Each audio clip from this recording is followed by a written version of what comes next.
ഭൂമിയുടെ അവസാനം ബ്ലാക്ക് ഹോളിൽ വീണ് കത്തിയെരിഞ്ഞായിരിക്കുമോ? എന്താണ് ബ്ലാക്ക് ഹോൾ? അത് എങ്ങനെയാണ് ഭൂമിയെ ഇല്ലാതാക്കുന്നത്? എല്ലാവർക്കും എൻ്റെ മറ്റൊരു വീഡിയോയിലേക്ക് സ്വാഗതം.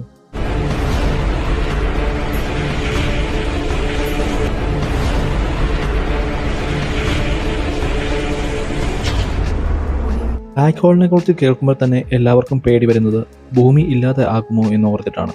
അതുകൊണ്ട് തന്നെ സൂര്യനേക്കാൾ ലക്ഷക്കണക്കിന് ഭാരമുള്ള സൂപ്പർ മാസീവ് ബ്ലാക്ക് ഹോളിനെ കുറിച്ച് ഓർത്തിട്ടാണ് ഇന്ന് നമ്മൾ ഭയക്കേണ്ടത്. നമ്മുടെ ഗാലക്സിയിൽ തന്നെ സൂപ്പർ മാസീവ് ബ്ലാക്ക് ഹോൾ ആകെ അത്തരത്തിലുള്ള ഒരെണ്ണം മാത്രമേ ഉള്ളൂ. എന്തിന് ഏറെക്കുറെ ഒരെണ്ണം മതിയല്ലോ അല്ലേ? എന്നാൽ നമ്മൾ ഇപ്പോൾ ഭയക്കേണ്ടത് ഭൂമിയിൽ നിന്നും 27,000 പ്രകാശ വർഷം അകലെയുള്ള ഈ ബ്ലാക്ക് ഹോളിനെ അല്ല, മറിച്ച് സൂര്യനേക്കാൾ 10 മടങ്ങ് മാസ് കൂടിയ ബ്ലാക്ക് ഹോളിനെയാണ്. നമ്മുടെ ഗാലക്സിയിൽ തന്നെ 100 കോടിയിൽ പരം സ്റ്റെല്ലാർ മാസ് ബ്ലാക്ക് ഹോളുകളുണ്ടെന്നാണ് കണക്ക്. ഇവ ഭൂമിയേക്കാൾ ചെറുതാണ്, കണ്ടുപിടിക്കാൻ വലിയ ബുദ്ധിമുട്ടാണ്. കാരണം ഇവ പ്രകാശം പുറത്തേക്ക് വിടുന്നില്ല, അതുകൊണ്ട് തന്നെ ഇവ അദൃശ്യമായി തുടരുകയാണ്. ഭൂമിയേക്കാൾ ചെറുതായ ഈ ബ്ലാക്ക് ഹോൾ ഭൂമിയുടെ നേരെ വന്നു കഴിഞ്ഞാൽ ഭൂമിയെ ഇവ വിഴുങ്ങുമോ? കാണാൻ കുഞ്ഞതാണെങ്കിലും അതിന്റെ മാസ് സൂര്യനേക്കാൾ 10 മടങ്ങ് വലുതാണ്. ബ്ലാക്ക് ഹോളിനെ കണ്ടുപിടിക്കാൻ ശാസ്ത്രജ്ഞന്മാർക്ക് നന്നായി പാടുപെടുന്നുണ്ട്. ബ്ലാക്ക് ഹോളിനെ കണ്ടുപിടിക്കുക പ്രയാസകരമായ ഒരു ജോലിയാണ്. ഇപ്പോഴും ശാസ്ത്രജ്ഞന്മാർ നന്നായി ബുദ്ധിമുട്ടുന്നുണ്ട്.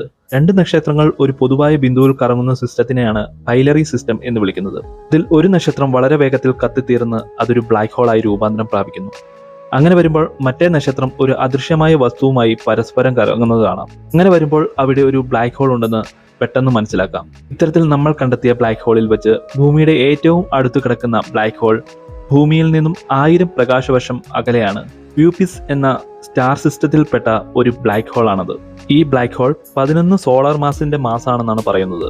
നമ്മൾ ഏറ്റവും കൂടുതൽ പേടിക്കേണ്ടത് സ്റ്റെല്ലാർ മാസ് ബ്ലാക്ക് ഹോളിനെയാണ്. ചിലപ്പോൾ നമ്മൾ കണ്ടുപിടിക്കാത്ത ബ്ലാക്ക് ഹോൾ ഭൂമിയിൽ നിന്നും അടുത്ത് തന്നെ ഉണ്ടാകും. ഇവർ പ്രശ്നക്കാരാകുന്നത് ഇവരുടെ വലിപ്പത്തിലല്ല. ബ്ലാക്ക് ഹോൾ എന്ന് പറയുന്ന ഇവ ഒരു ബിന്ദുവിൽ തന്നെ കേന്ദ്രീകരിച്ച് അവയുടെ മാസ് ഫുള്ളായി അവിടെ കൊടുക്കുന്നതുകൊണ്ടാണ്.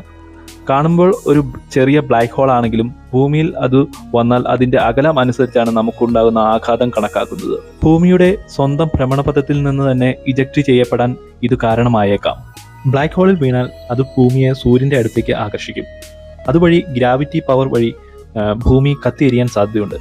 എന്നാൽ ബ്ലാക്ക് ഹോൾ ഭൂമിയുടെ സൈഡിലൂടെ പോയി കഴിഞ്ഞു കഴിഞ്ഞാൽ ബ്ലാക്ക് ഹോളിന് ഉണ്ടാക്കാൻ പറ്റിയ ഏറ്റവും ചെറിയ പരിക്ക് ഉൽക്കകൾ തീഗോളം രൂപത്തിൽ ഭൂമിയിൽ പതിപ്പിക്കാൻ ബ്ലാക്ക് ഹോളിന് സാധിക്കും. അതിനാൽ ഭൂമി എത്രത്തോളം ബ്ലാക്ക് ഹോളിന്റെ അടുത്തോടെ പോകുന്നു എന്നതിനെ അപേക്ഷിച്ചാണ് നമ്മുടെ ഭൂമിയുടെ നിലനിൽപ്പ്. എന്താണെങ്കിലും കാത്തിരുന്ന് കാണാം. ഭൂമിയുടെ പതനം ഇതിൽ നിന്ന് ആകുമോ?